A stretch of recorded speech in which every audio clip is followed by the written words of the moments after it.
Yes, Professor. I also beg to leave if I have no other. We still have an issue, Prof. Okay. Yeah. Now, Auditor, you remember the issue of money and fraud? Yes. Thank you, Chair. Now we got to issue on irregular banking of student fees into welfare accounts. Just a minute.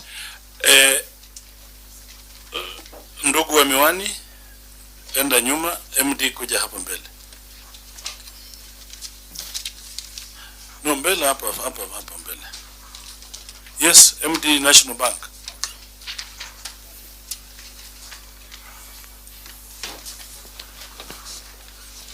Yes, Auditor, please prosecute. Okay, thank you, Mr. Chairman. We are talking of an irregular banking of student fees into welfare accounts. The reported cash and cash balances excluded checks payable to Moi University received in Nairobi campus totaling to Kenya shillings 7,727,190, which were not banked in the university's bank accounts, but were instead irregularly banked in the Moi University staff welfare accounts. Thank you, Chair.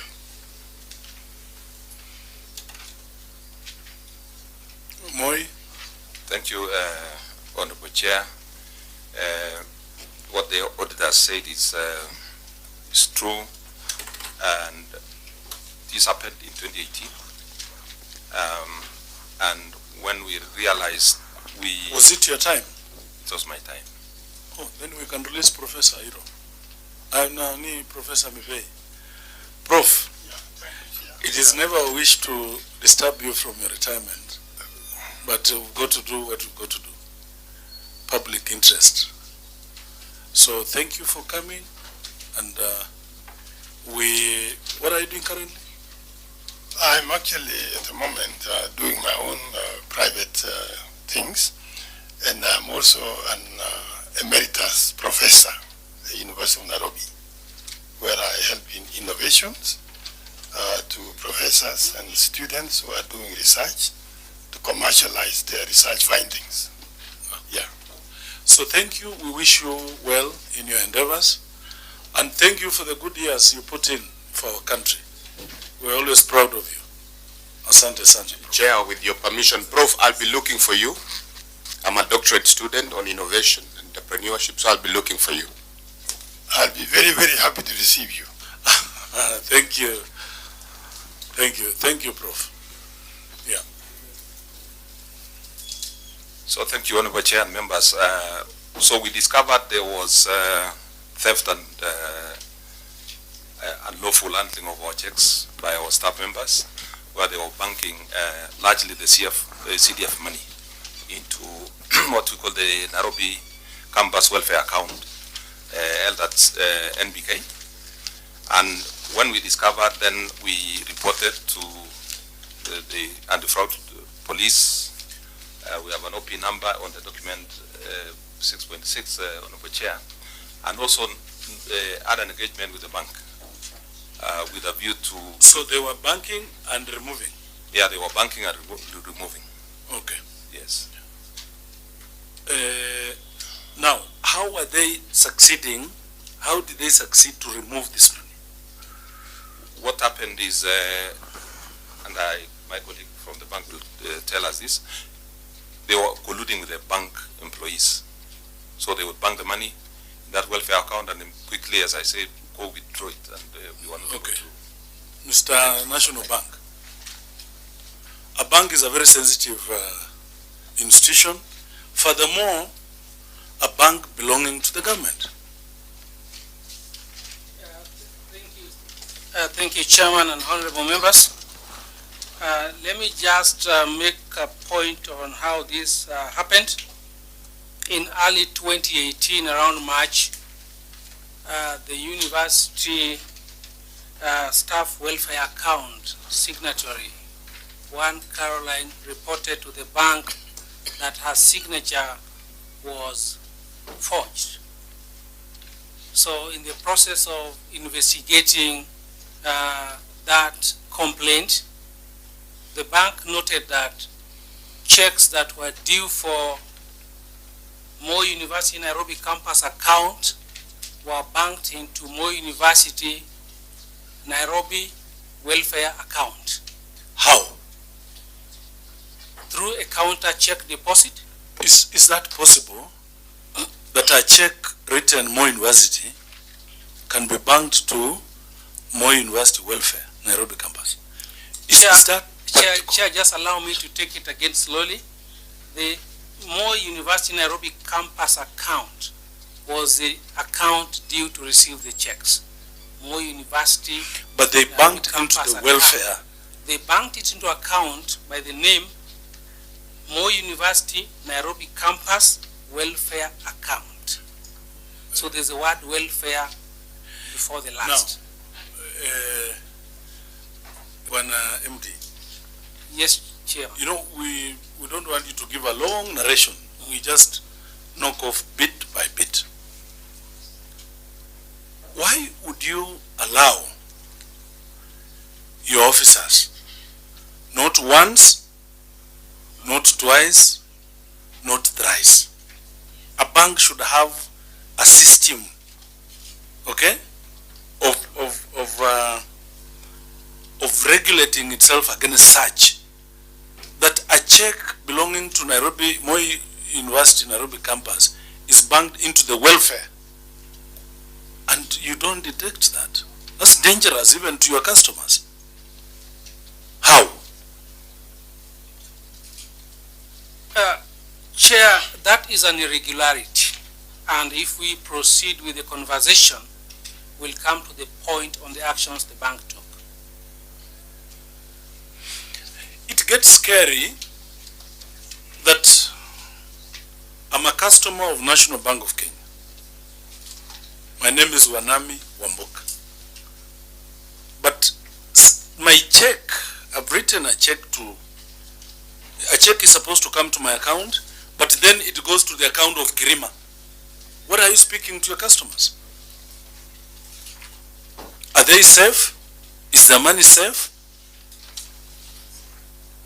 Before you get to disciplining these people, doesn't it scare you? That checks in a different name or banked in a different name continuously, not once, not twice. Chair, may I respond? Yes. As it respond, Yes. since we have been known in the as we respond, Chairman, as through you, Chairman, as it responds, since we have been on dealing with banks for quite a long period, even before the changes which took place as it is now. I was saying that the saving clerk at the bank can receive a check with a different name, and even if one name resembles the name of the account, there are additional names in that check. Maybe the account as only as it is now. In my name, you can see it. Moses Krema Nguchine. And then it is written Moses Krema Nguchine Tanui, Zambia. And the bank continues to receive the same. Through the chair, allow me to make a clarification. All these checks were written Pei Moi University. The intention of the writers of these checks subsequently after investigation, they were supposed to go to Moi University Nairobi campus account. None of these checks had a third name. They were all written Moi University. The accountant at Moi University did choose to bank these checks at Moi University Nairobi campus welfare account. So it's not that these checks had those full names, Chair. Let me ask you. You know, you're not answering our concerns.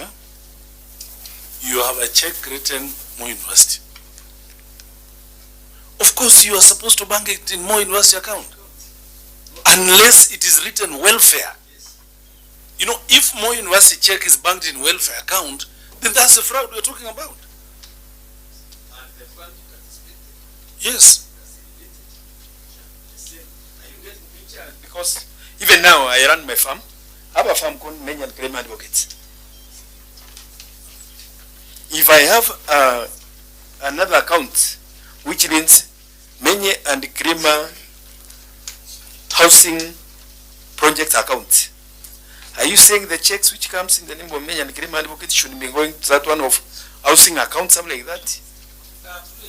Through the chair, no. I already mentioned that is an irregularity for a check to be banked into an account that has got differing names. Now,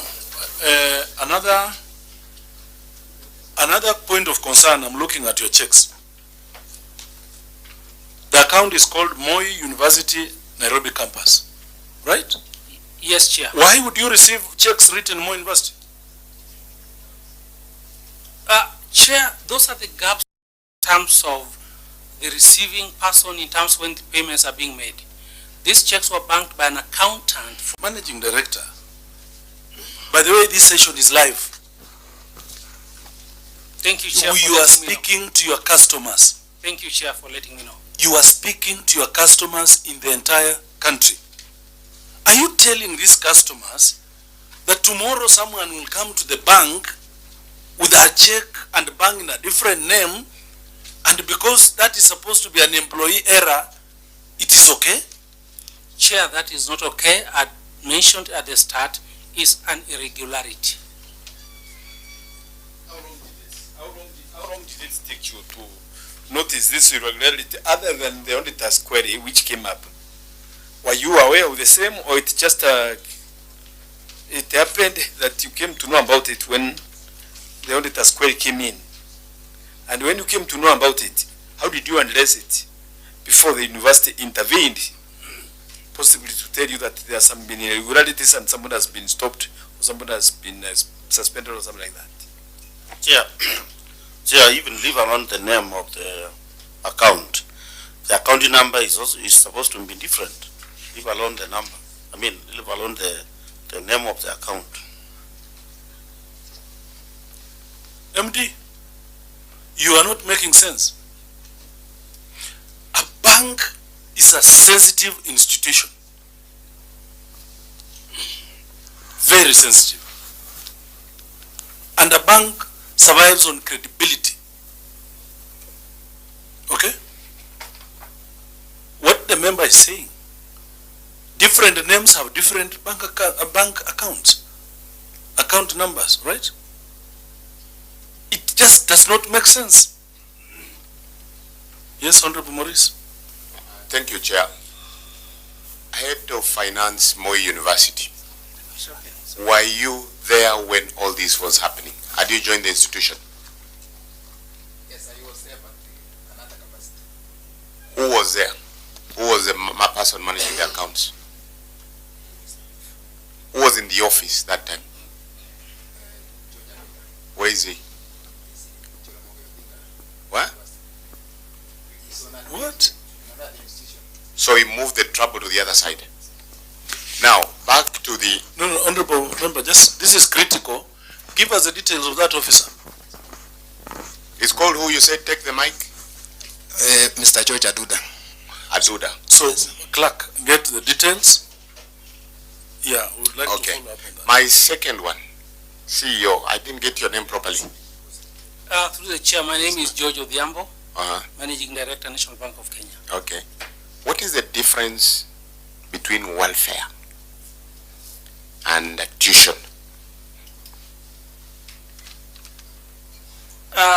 I'm not a linguist, but I would say welfare relates to a group of people with common interests who've come together for a particular purpose and have objectives set to achieve. Tuition would be a charge levied on services related to education.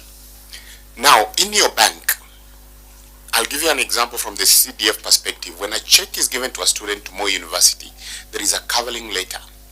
It can be several students, it can be one, with the ID number and the account number to be deposited in. And we expect that once the university or the TVET or the institution received it, they make a receipt and bring it back. Now, in your institution, when you've been receiving checks from clients, like let's say Moi University, did you have a covering letter telling you that these checks should be deposited in this particular account? And of course, in any bank process, you also need some time, even if there's no letter, there is a bank account written on the back. Has that been, is that the case, or yours is a very unique bank? Through the chair, these checks do not come with a schedule to the bank. What they come with is a check with account number on the back of the check written by the person banking the check. So that account number is on the back of the check. The account of the welfare and the tuition account have different account numbers. Were you in the institution when this was happening? I was not in National Bank of Kenya, but I was in KCB Group, because National Bank of Kenya became part of KCB Group in 2019. This time, National Bank had not become part of KCB Group. Now, if we say that it takes two to tango, someone within your organization and at Moi University colluded to try and do what they did, will we be misleading? Or according to you, because you know this has been an issue, what is your conclusion? Do you think, it was an inside game? Before we reach into the conclusion, there's one thing we want to address here. That it was not just an employee. For you to do such a fraud in the bank, it is a syndicate. You need several people, including the bank manager. Because I believe at the end of the day, you do bank reconciliation.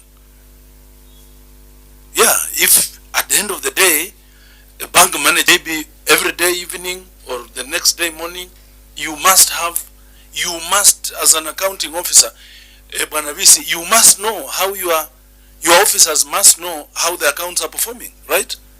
Yeah, because they receive huge amounts of money every other day.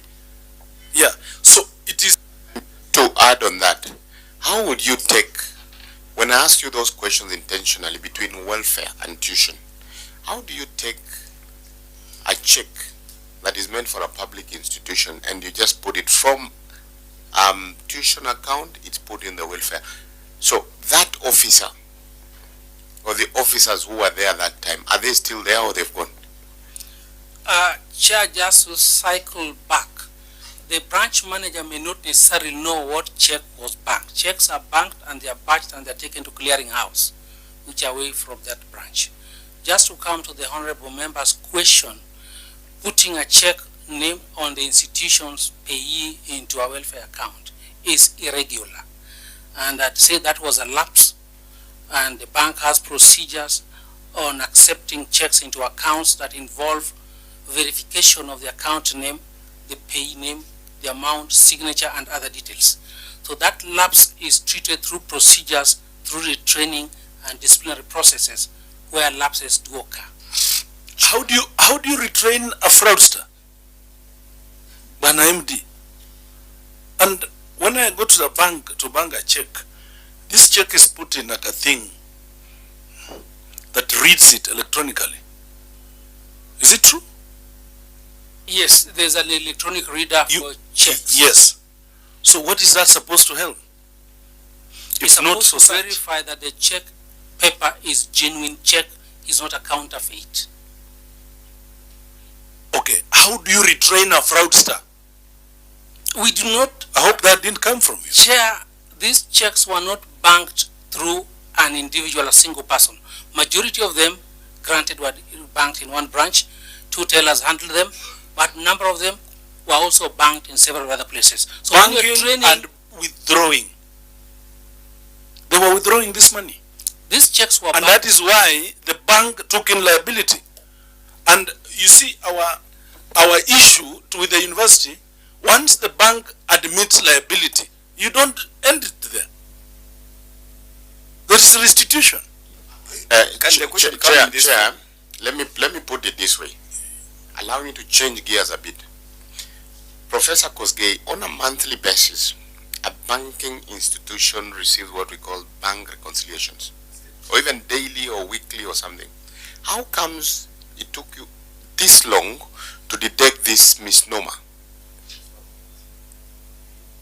How comes? Because there is those feedback and CEO that you normally do, right? You run reports to your major clients like Moi University.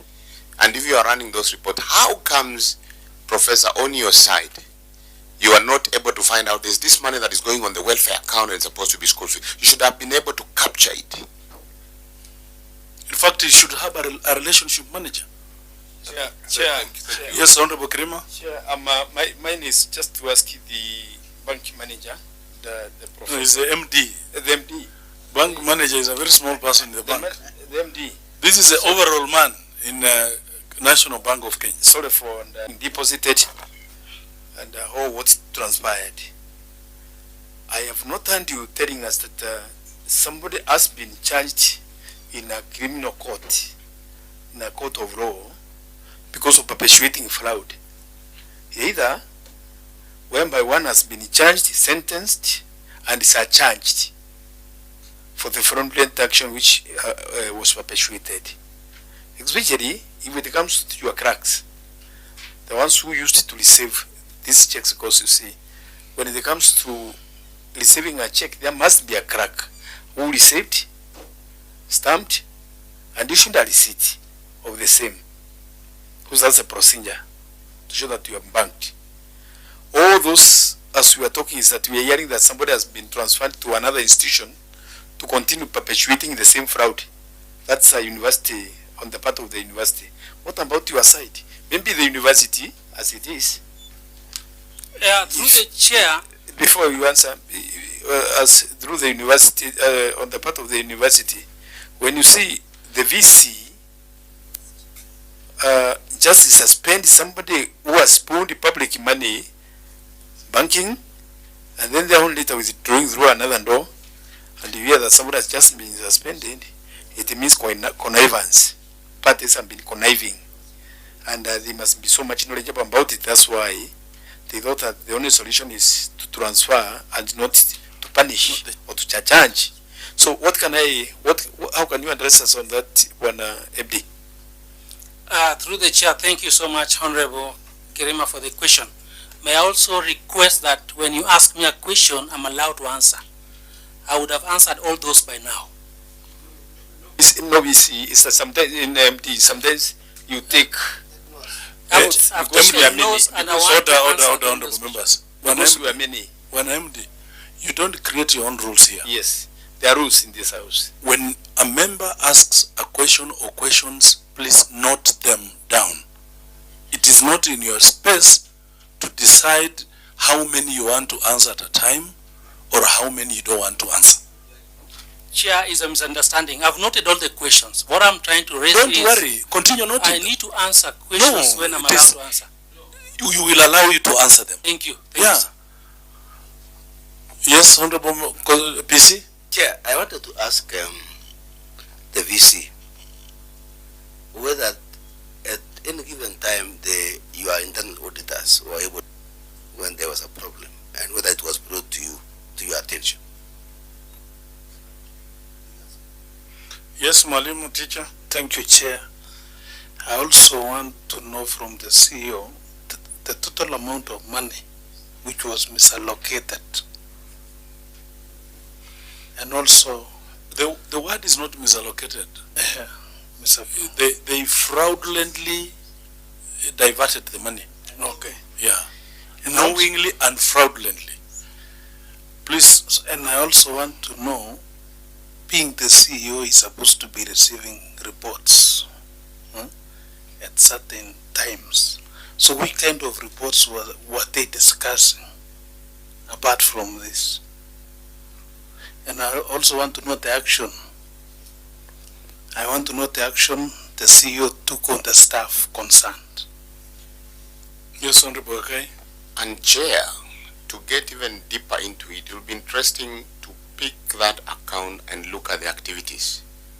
Like the deposits, how frequent were they being withdrawn? You just look at the account activities. because you'll say a lot, and that you expect that sitting on the Moi University side, in the account, you're able to detect why is it now money all of a sudden has been diverted to this account of welfare, and how comes again the withdrawals are very high. So we'll also request through you, Chair, that that information is availed for analysis. And lastly, Bwana MD, assuming I have a personal account with you, and this kind of thing happens, I take you to court as a bank, okay? Generally, because you've dealt with such issues, and you've admitted liability, and that is why you went ahead and paid back the money. Am I not supposed to be, the court will direct that the bank pays me? Yes, am I not supposed to be compensated? Now, on the part of the Moi University, why didn't you pursue this matter? Or you sat and had a domestic arrangement between yourselves so that you end the matter there, that National Bank just returned the money silently, and that's what they did, and Bwana Visi, proudly, that's what you told us. No, there's no money lost, they just returned the money. No. So let's start with the VC. I'm sure you have a couple of questions. Thank you, Honorable Chair. Indeed, we do our reconciliations every month. And this took place between 30th May 2018 to September. So what struck us as a university was with these outstanding checks. So we queried, why are they outstanding for that long? So that's what now when we dug in and we realized, we went to the bank and we realized they were not actually anywhere in the account of the university. So subsequently, Chair, Honorable Chair, we reported to the anti-fraud unit, and I think we were frustrated a little bit because we were trying to get communication from the MD, and there was a lot of, not the current MD, and there was a lot of sort of cover-up. I would want to say almost something like that. So they agreed to come after we wrote to them on the 28th of 28th, on the 15th, not the 28th, and then 11th of 2018, and then again 2019 subsequently. So they came. They preferred to come all the way to the university, and we had a discussion. But we said to ourselves, let's report this thing, which we reported on the 15th of January, because we were not getting any good direction. And we listed all the checks and indicated that our staff who were involved. There were quite a number of them were Ankinoti Benina Jerry, Chris Mwende, and Edward Natekwa. So when we had the discussion with the MD, then we told them it's their responsibility to take care of our money, because they were saying we share, not the loss. But we stood and said, sorry? They were indicating we share the loss. They said it was whose responsibility? They said because it was the institution's responsibility to take care of the money in the bank. No, the involvement of our people and their people. But we say as a university, no, they are supposed to be our client. I mean, we are their client, and our money is supposed to be safe. So we gave a notice on the 5th of February 2020 and demanded the money back. And that's when they took a step and reversed the money to our account. Why didn't you proceed to court to sue? Well, because you know, Banavisi, this is not your private institution. You're just a trustee of the public, right? Of public interest.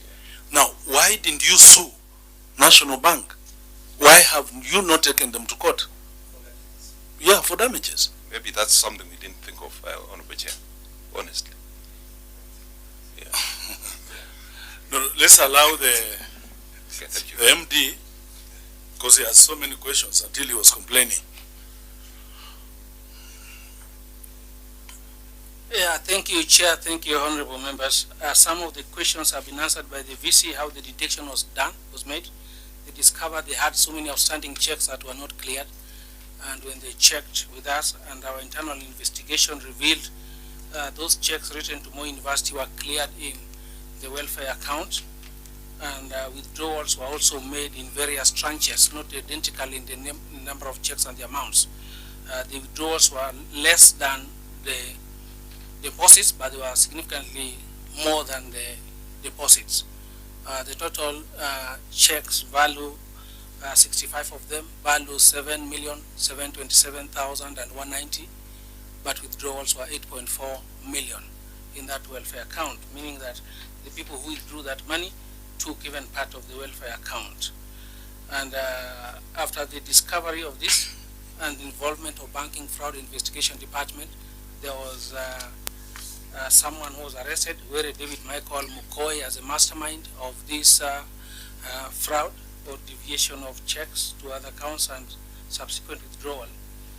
This was charged in court in October 2018, 5th of October 2018, and our witnesses, this person was released on bail of 2 million. Subsequently, he later jumped bail, and I think a warrant of arrest was issued. So that was the person who was charged in court. You did ask also the total, which I've mentioned again. So what is the status of the case?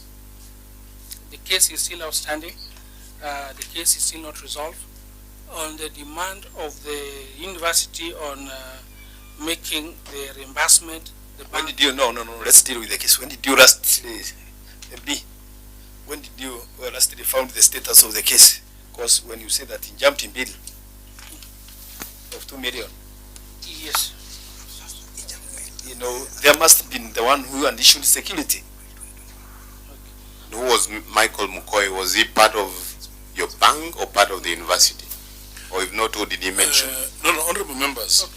I think the managing director of National Bank is not telling us the truth. That's what I'm saying. When it comes to the case, Because the managing director has told us in his submission that the criminal matter above was withdrawn under section 87A of CPC by the prosecution after the accused person abandoned court and a warrant arrest was issued. Please explain to us what that means. Chair, I need to restate that one, that there was a case instituted against Were David Michael Mukoi on 5th of October 2018. He was released on bail of 2 million. Subsequently, he jumped bail and the case was withdrawn on 1st of April 2021. But Bwana MD, you just told us now. I've referred to a record that I've just been. But you've just told us the case is in court. I withdraw that, Chair. The case was withdrawn. But Chair, But do you know the consequence of not being truthful to this committee? Chair, there has been a warrant of arrest released. Mr. Managing Director, do you know the consequence of telling us untruth? Chair, allow me to speak. but that, more than that, Chair, there can't be a warrant of arrest where a case has been withdrawn under 87A. It means that charges has been terminated, but the party can be charged their own later. There can't be a warrant of arrest. Thank you for the guidance. At this point, can I ask my legal director to make that legal comment? To give us, he is the one who has misdirected to that extent. When a managing director, why would you tell us untruth? Chair, No, why would you sit there saying you want to answer so many questions, telling us untruth? Chair, I feel that you are not being fair on me. Because you are telling us lies. I want to help the process and I don't want to take harassment. No, nobody is harassing you. Order, honorable Chair, members. I want to be on record. Order, honorable members. Mr. Managing Director, we were taking every word you are saying until we realize that you are lying. We have been taking your word until you are lying to us. Is that harassment?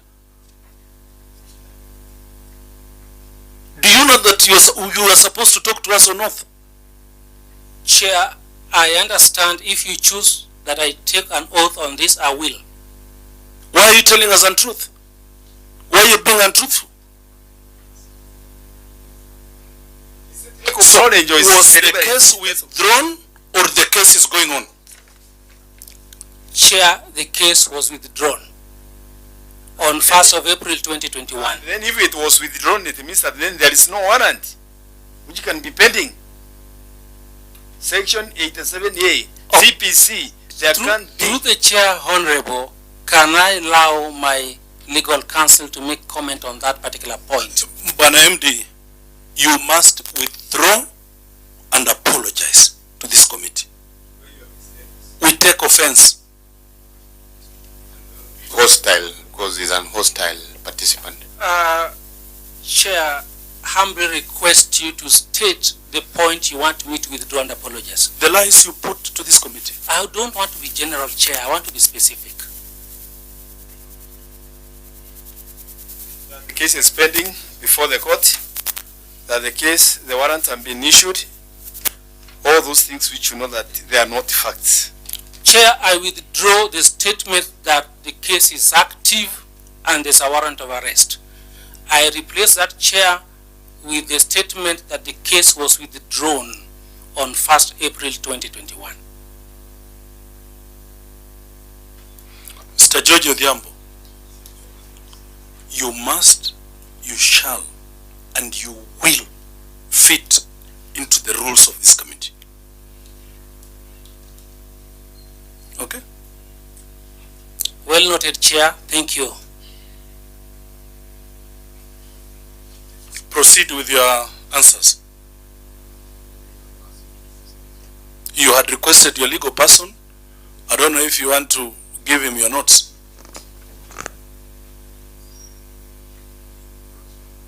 Chair, it was on the question that I've just withdrawn and apologized. If you allow, we can continue, Chair. He wants to say something. Through the chair, I want to clarify what the MD has said. My name is Willie Tanui. I'm the head of security and investigations. We are the ones who handle the matter. Are you the legal person? No, I'm not the legal person. So you have no capacity. We want the legal person. Order, honorable members. Order, allow him to say what he wants to say. What I want to say is that when this matter came, we actually are the ones who assisted the university to arrest the culprit. And when the culprit was arrested, he was charged before court, and the matter proceeded until it was withdrawn under 87A of the CPC, and a warrant of arrest issued. The reason why it was withdrawn under 87A is because the person had jumped bail and a warrant of arrest was issued. Every other time the matter was mentioned in court, the police used to say that we are still looking for the accused person. Until the prosecution was compelled to withdraw under 87A so that they can go and look for the culprit who was under a warrant of arrest and he be charged afresh. That is what I want to confirm. So the police, the prosecution have never produced this person? Yes, Your Honor, he's still at large. Just to correct an impression that it was the responsibility of the university to take care of the money. It's not true. It's not true. It's the responsibility of the bank to take care of the deposits of its customers, especially when your employees are colluding. Through the chair, can I respond? Yeah. Now, in fact, this matter, when it was first reported to us, the university officials, it is the welfare university officials who are complaining of withdrawals in the welfare account. It is us, after investigating, that we noted where is the source of this money. And hence the reason why we went back to the university and we detected that there were actual deposits that were deposited, the deposits, check deposits meant for the university that were being deposited in the welfare account. It is us who triggered the discovery of the fraud on the university side. And even following that,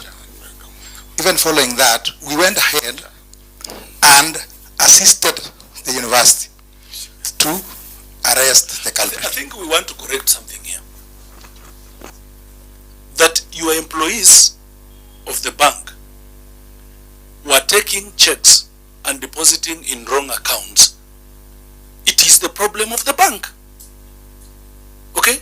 You know, you must accept that responsibility, and I think that is why you paid back the money. You see, don't pull the ball to the university. The only mistake the university did is to have an account with National Bank of Kenya. Yeah, because you have a relationship manager. You have your officers, okay? They bring checks, instead of putting the checks in the right accounts, they put in the wrong accounts. That is the genesis of this problem.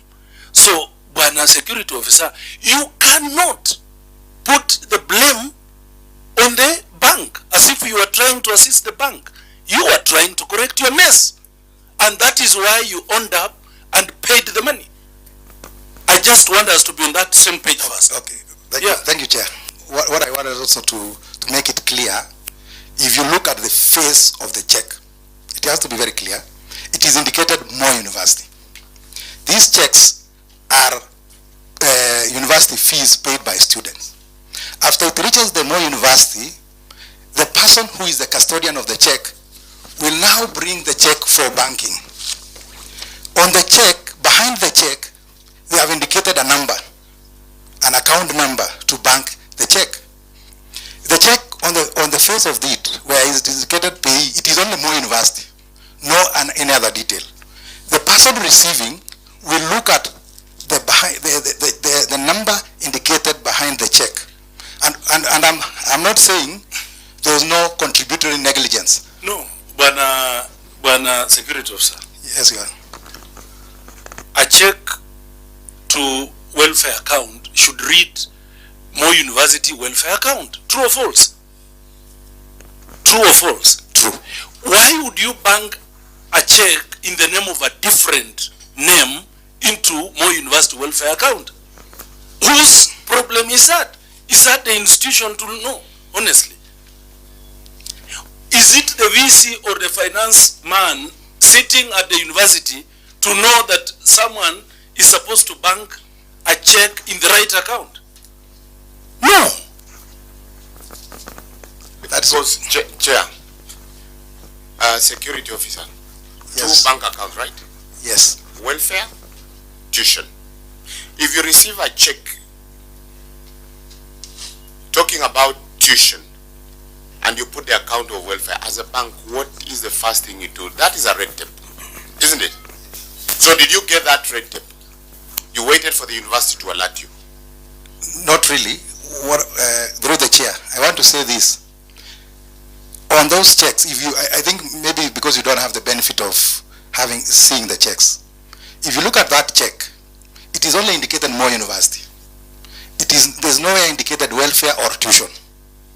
But there's an account number behind where now you need to bank the check to. Number 2, these checks have been brought by the accountant from the Moi University. Who had put the number on where to bank? Yes. Which was welfare. Yes. Now, second question, David Were Michael Mukui, when you did your investigation as an anti-banking fraud expert, how did he come into that? Is he part of Moi University? Was he linked to someone in the bank? Or who is he? Michael Wero was an official of Moi University in the accounts department. Sir, there's a point you are missing. Mr. Krima has a company. I want to break it down for you to understand. Mr. Krima has introduced someone to you to be managing that account by way of bringing checks and banking. And this guy comes with a check not complete, not bearing the account name properly. Would you just bank in the account he wants because he works for Kirima? Not really. Exactly, that's what we're saying. It matters not whether these checks were brought by Moi University or not. Staff or even the Vice Chancellor himself. The law contemplates that anybody could be dealing irregularly. Okay? And that is why you are just supposed to do due diligence, that which is right. Okay? Yeah. Honorable members? Chair, before that. Chair, let me just Chair. mention. Yes, Honorable Zambia? Yes, thank you, Chair. I think I've listened to this matter, and it is very clear this was just a fraud between the staff of the university and the staff of the bank. Nothing else. So we need to deal with those the culprits immediately possible, because honestly, if the way we put it, your name, my name are different. We cannot share the same account number. No. So it's just a fraudster between the two staffs of the two institutions. Chair, Yes, I wondered, I just, something disturbing me since the security man came in, is the fact that he says he was assisting the university. I think that impression correct. is totally wrong. And actually what you are doing the work of the bank, because the bank got the money to the wrong account, and your staff are liable, Yes. morally even. Else which has come from the security officer is that at a particular material time,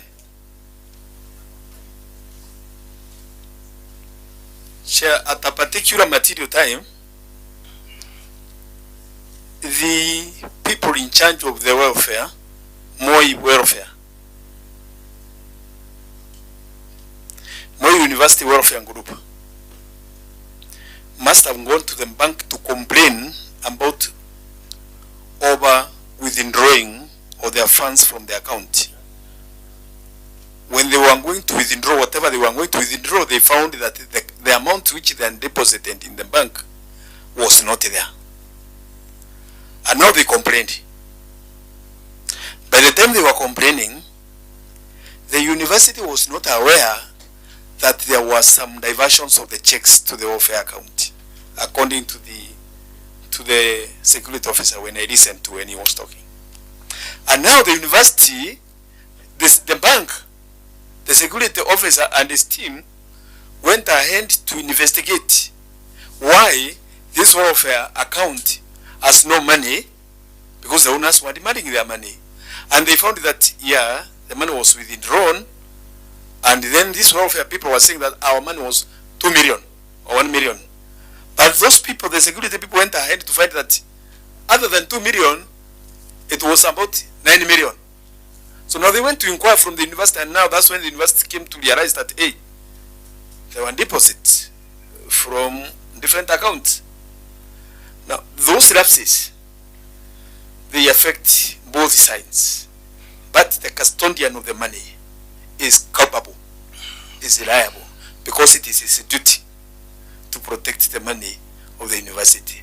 At the same time, the university itself, the accounting officer, is also liable, because he was not able to know that his money is safe to a certain extent and up to what level. So that's what. Thank you, honorable members. So there are supposed to be two cases here: person in charge from the bank side and the university side. Tell us about the bank side. Thank you, Chair, and also thank you, Honorable Kirima. What you've put in as a summary is exactly what happened. On the question of the charges, who was charged in the bank, we did have some 2 staff members investigated, taken through disciplinary hearing, and I would need to refer if they are still with the bank or not, Chair. But on the side of Moi University, there's only one person that was charged. No, I'm talking about a person on the bank side. The person on the bank side. You don't know. No one was charged in court. Why? The investigation. And the bank lost money because you paid back the money. Yes, on the question of the bank lost money is true, and the bank did make a judgment to pay back the money to Moi University on account of the long-term relationship and the business opportunities for then and in future. That is accepting liability. And not. Yeah, why would you pay? Chair, and why would you follow the person with criminality on the university side and not the bank side? Honorable members, money was lost. No, honorable, just a minute, Honorable Krima.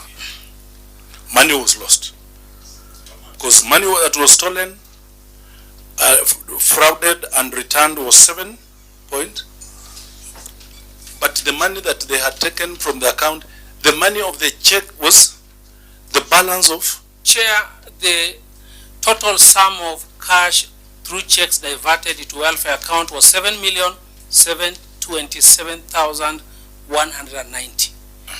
That is the exact amount of money that the bank paid back to Moi University. Okay, but the amount that was overdrawn, that was drawn from Moi, from the account was how much?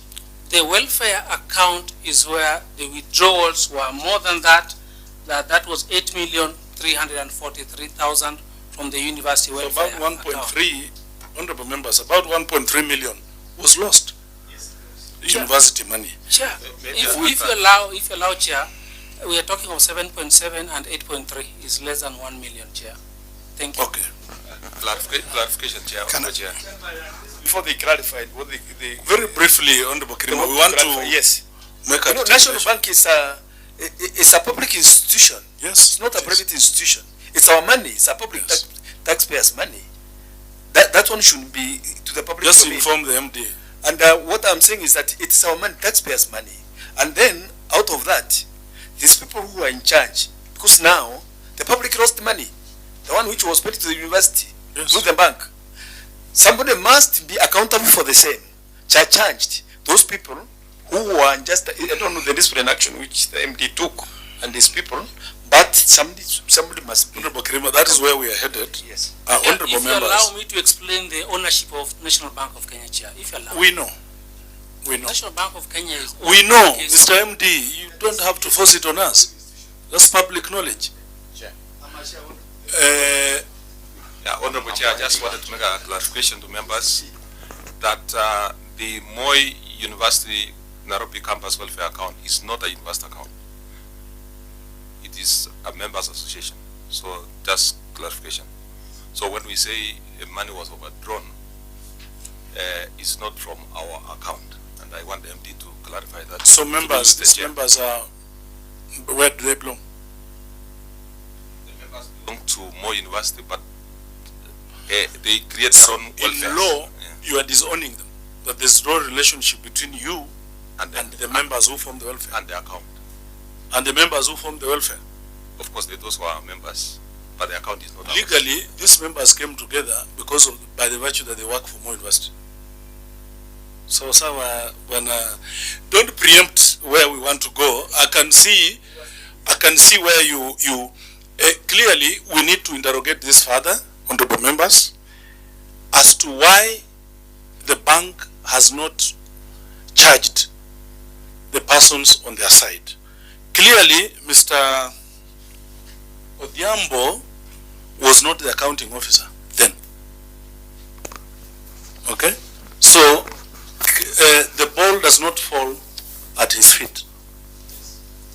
And that is why maybe he doesn't feel responsible enough to respond the way we would like to get the responses.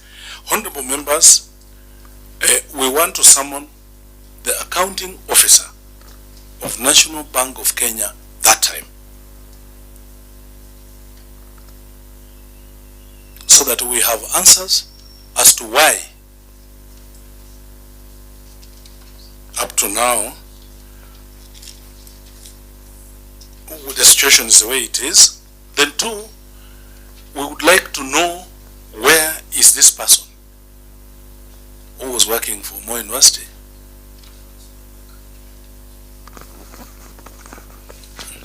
So that we will Chair.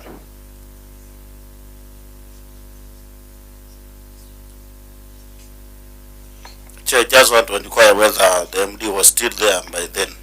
Who?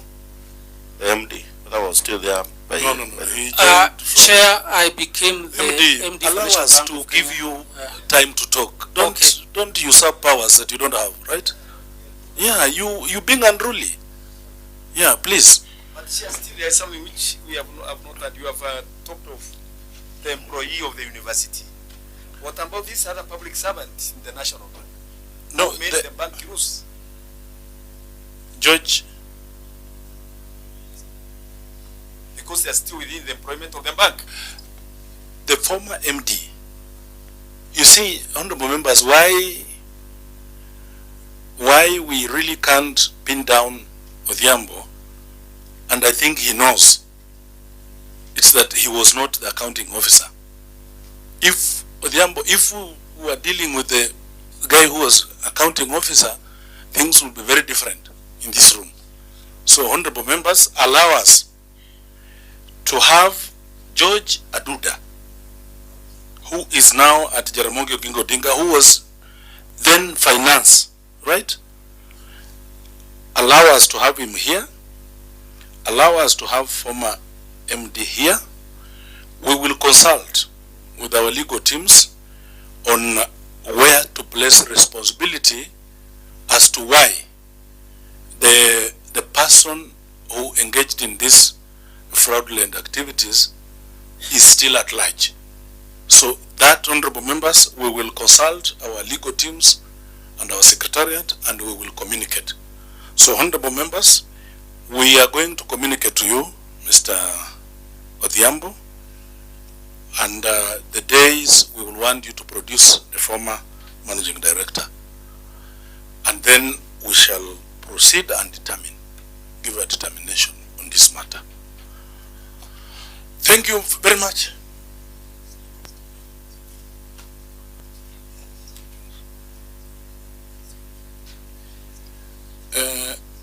I'm just being reminded. Find out if the people who are engaged in this fraud are still members, employees of your bank. If they are, we'll give us the details, we'll summon them. If they are not, still give us details. But Chair, he said he had investigated and they were not found culpable, isn't it? Isn't that what you said? Order, Honorable Kakai. That's what I heard him say. We don't want to open a new discussion here. Clearly, the current MD has some cover around him, which makes it very difficult for us to prosecute this case. So we will, if they are still in the bank, we will require you to kindly give us the details. We will summon them. Even if they are not, you still give us the details. We will enforce that they are here. But Chair, just before you land, final one.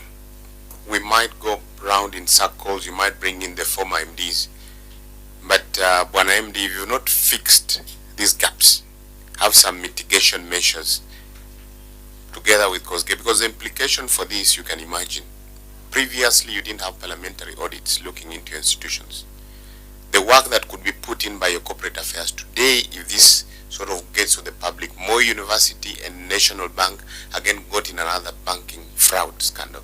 And with this anti-money laundering, you know, it's not very good. So also, as we discuss this, get back to the drawing board and fix these gaps for the future. Yeah, well said, Honorable Member. It is up to you. As I said, the bank is a sensitive institution. Members of the public must trust you. So what you do with that information, NBK, it's up to you. So we shall communicate as to when probably in 2 weeks maximum, we shall call you again. Asante sana. Thank you, Chair. And thank you for coming. Just know that this committee has powers of the High Court. Maybe you didn't know. Yeah. So next time, just be civil with us. It doesn't cost anything. Be calm and civil. You can imagine the VC has been with us for now 2 months, and we've been having very hot sessions. And when he feels too hot, he asks for time out. Yeah. So don't worry. You are a public servant, Mr. Odhiambo. Asanteni sana. Thank you for coming. God bless you. So for more university, wait for us. Tunakuja huko kwa institution. Thank you, Bwana Vice Chancellor. I actually feel for you because you've been here with us a lot more. I want to appreciate Honorable Chair and members and it's not fair because you can see other institutions like Karatina University was here. We did not stay with them for 20 minutes. So he is the one who should be feeling for us, for tying us here. That is also true. Yeah. But looking at his age.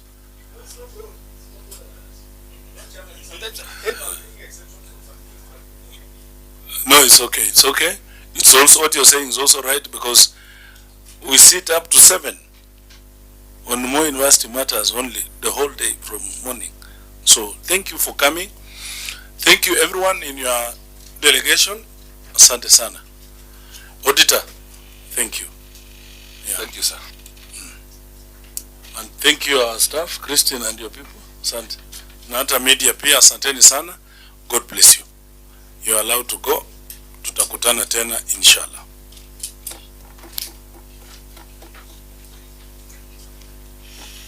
Ruto. Yes. Sema.